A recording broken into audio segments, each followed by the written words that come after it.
This one is super, super exciting. This is also a last-minute replacement, man. Literally weeks' notice replacement. Cheyanne is making her UFC debut, and she's married to JP Buys, who's the second fighter on the prelim. So this is actually kind of history. This is like the Montana De La Rosa, Mark De La Rosa situation here. But she's facing an absolute killer in Montserrat Ruiz, man. She's an Invicta fighter, obviously now in the UFC. But listen, man, Buys was originally supposed to fight Kay Hansen. Kay Hansen pulled out for undisclosed reasons. I still don't know what it is. It could have been an injury or something like that. But listen, man, Ruiz is a killer. Now, let me just point this out to you. I want to ask you if you know this, AJ. Did you know that Cheyanne Buys, she was actually training here? Let me pull it up because this is pretty important. She was helping Emily Ducati. I probably pronounced that wrong, but she is an Invicta fighter who's about to fight for the championship. I think it's strawweight championship in Invicta. She was helping her train for her fight against Montserrat Ruiz last year in 2020, and the fight ultimately got canceled, but Cheyanne Buys had to actually reenact Montserrat Ruiz, do a bunch of those headlock throws, which is super.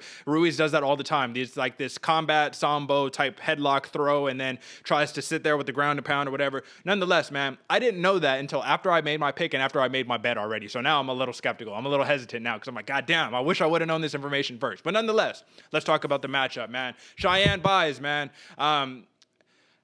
This is. Oh, we got a cough attack over here. Hold on, man. Get your bearings. You good, bro? You good? My bad, brother. My bad. No, you all good. You get your bearings right. Sip some water and all that good stuff. I'm muting my mic. Yeah, I'll set the table, man. So Cheyanne Buys, man. My first introduction to her, to be honest with you, was the Dana White Contender Series, right? And she got the job done, man. She fought this girl. Her last name is Rose, and very easy, unanimous decision win. But the thing that really stood out to me was this.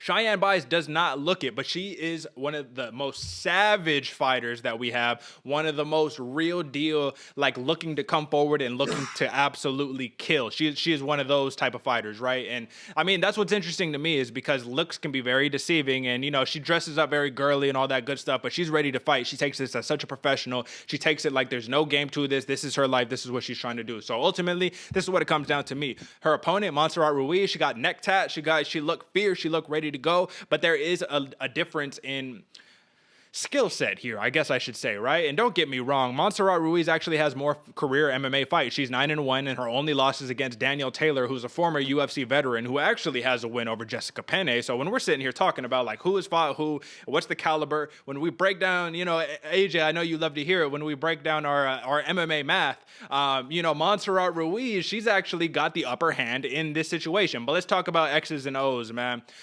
Montserrat Ruiz throws straight punches and bunches. Cheyanne Buys, she's a kickboxer, but she wings and loops a lot of her strikes. Who has the edge in this matchup stylistically, in your opinion? So first off, Derek, this fight is going to be very exciting. Like I'm very happy this fight moved up from where it was because it kind of wasn't getting a little bit of shine. But we're going to get to see two very, very talented women go at it. Now, who has the technique prowess, I guess? I'd kind of give to Buys. Montserrat Ruiz, you were saying she does these very straight kind of blitzy punches. She reminded me of a young Vanderlei Silva, very straight, very blitzy. Like I said, very, very strong too, and mean, very mean as well. She's tatted up like Garbrandt, you know what I'm saying? She's like, she even like looks aggressive, full neck tat, dude. It's wild. But personally, if I'd give the technique to anybody, I would say Buys.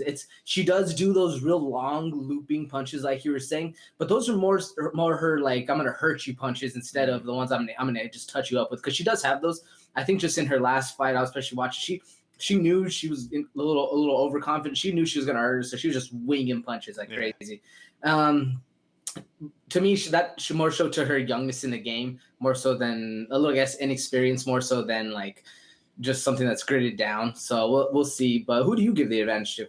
I'm going the same. Cheyanne Buys, absolutely. And the reason why is because I just think she has more things in her arsenal, right? You know what I mean? She can take you down and she can control you there. She doesn't have to search for a submission.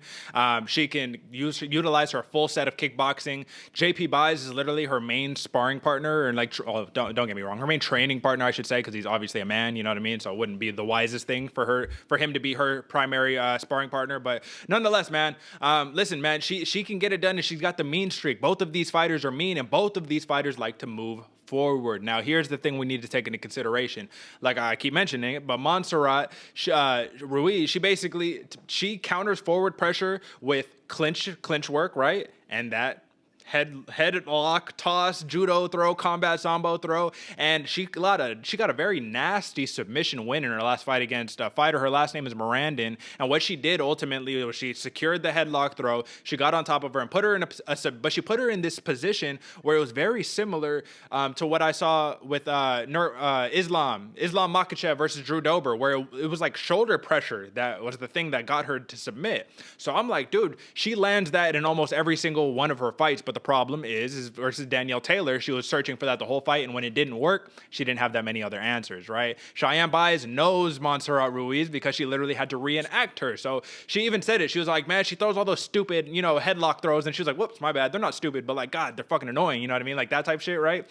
And that just makes me feel like the biggest edge for Montserrat, in my opinion, was that she's a last-minute opponent and that you didn't have time to train for her. But this changes the game. But let me point this out. Cheyanne Baez, man, it's lowered a little bit, and I'm glad. But she's a minus 360 favorite versus, Ruiz, who is a plus 280 underdog, man. And I think that this one is closer than it definitely appears. Now, the question we have to ask is, how ready is Ruiz going to be, man? She took this fight on a week's notice. Where's the conditioning at? I honestly don't know. So unless you got something else that's really interesting, about this matchup, the only other thing I could point out is Ruiz is a little flat-footed, which, might not work in her favor. But who gets it done and why? Yeah, I definitely give the advantage to Baez just on paper, and I'm a little bit bigger of a fan. The real advantage to Ruiz I see is she's mean, but she's got to do it quick.